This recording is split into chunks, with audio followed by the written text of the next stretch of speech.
Good morning, Pride League. Happy Thursday. We're in week 4, gentlemen. Week 4? Hold up. That's what's up. We're getting right in the mix of what's going on. September's almost over, and the pack is pretty tight. So I kind of like where we're at right now. A lot of 2-1 teams. Nobody undefeated anymore. Still got a couple winless teams, but hopefully that number will be reduced from 2 to 1. So you get what I'm saying. You get what I'm saying. Let's go ahead and take a look back at what week 2 gave us, right? My picks were kind of dismal in week 2. So week 3, I kind of really buckled down, right? So let's start off with what I thought would be the easiest game, Dynasty stage versus Dunder Mifflin. It was a squeaker, but Dunder Mifflin was able to pull that off. Kudos to you, Dunder Mifflin. Dynasty Sage, your time might be coming. I mean, it might be. The second matchup, Bull City versus Classy Strippers. I knew Classy Strippers wasn't going to be down for long. He got his dub. He played one of the worst teams this week. So, it was kind of a blessing for Classy Strippers to maybe launch his playoff run. Still 1-2 right now, but you get what I'm saying. Classy Strippers ain't going nowhere. When you play them, don't sleep. Third best matchup, I saw Agent Smith in an upset falling to the boss. Now, Nostradamus himself gave me a kudos, gave me a clap on the back for that one. Myles Garrett, who would have thought? The man would almost score 50 points. Myles Garrett for the dub, the most. Oh. And then we have the fourth matchup. We have Wubba Lubba Dub Dub versus ADP. I definitely picked Wubba Lubba Dub Dub in this. ADP ran into Henry and Cup. Those motherfuckers are moving, you know what I mean? So, it was kind of unfortunate for ADP, but it is what it is. Fifth matchup, we have West Coast Giants versus Unfuckwittable. I gave that in an upset to Unfuckwittable, and he did not disappoint me. Kudos to Unfuckwittable.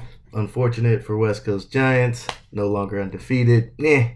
But sixth matchup, I got this one right as well. We had Stacking Yards versus Griffey Cakes. It was a squeaker, to be truthful.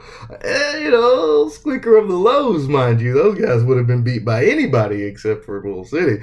But it was kind of, I don't know, something gritty about that going into the Monday night matchup. It was kind of cool. And then, lo and behold, I had an opportunity to be the lone 3-0 team, but your boy Disabled Vigilantes kind of shit a brick. You know what I mean? He kind of laid it out there and was like, "No, I'm gonna fuck with these." I'm not gonna discredit Hollywood's victory by saying I lost it, but come on, guys, you know I lost that. I had Gasecki on the bench. I had Klein in there, got me 0 points. You know what I mean? It's kind of like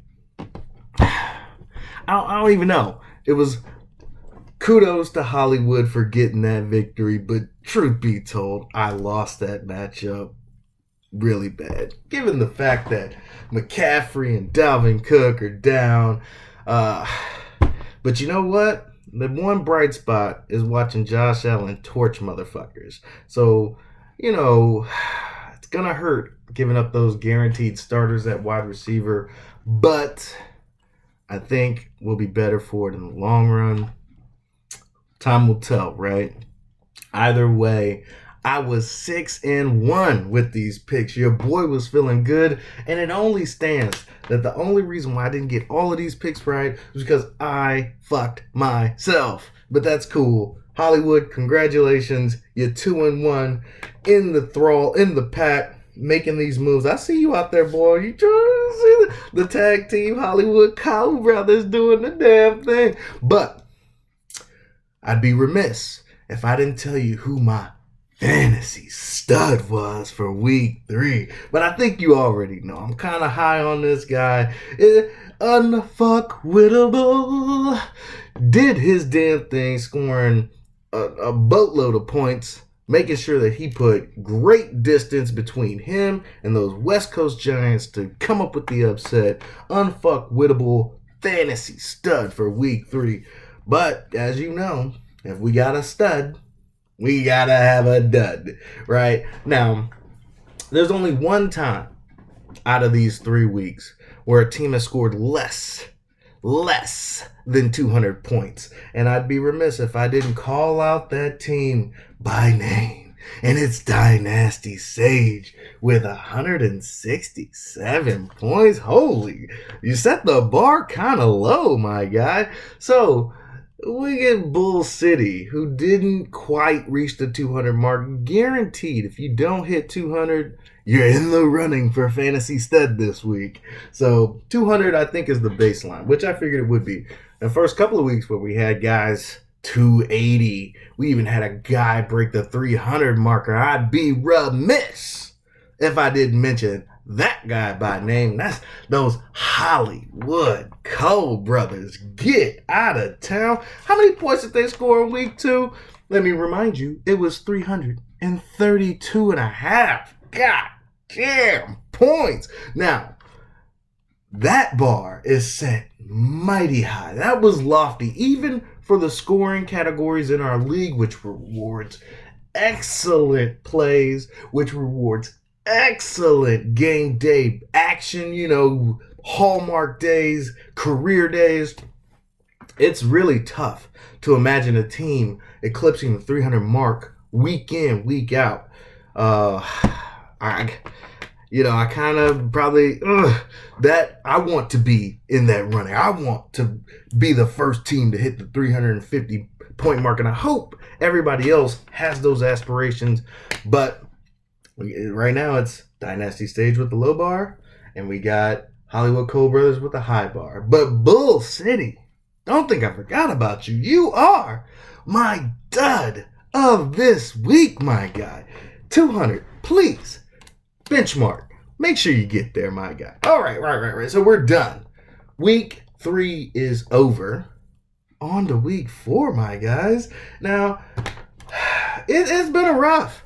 So Thursday night games, which I probably will proposition that need to be abolished. Move that game to fucking Friday so that McCaffrey doesn't pull a calf muscle in between working like a horse for the fans. Not only did the Texans fall hard, I lost my bell cow running back. Ugh, it was kind of terrible. Like, watching that Thursday, my heart sank. I don't think you guys understand. That was terrible for me. That the worst possible outcomes occurred on that Thursday night game. And then Dalvin Cook says, you know what, my ankle fucked. J.J. Watt kind of fucked me up, you know what I mean? So my favorite players are doing the worst things to my team in real life and my fantasy life. This is terrible. All right. So, again, week 3. Let's shut the door on that. Moving on to week 4. Now, I don't know what my team's going to look like, and it's playing a pretty rough team this year. But before we jump the gun, let me go ahead and start from who I think, make my predictions for week 4 with who I think will be the easiest and who will be the hardest of matchups, right? Now, the easiest match to predict, let's say it like this. I got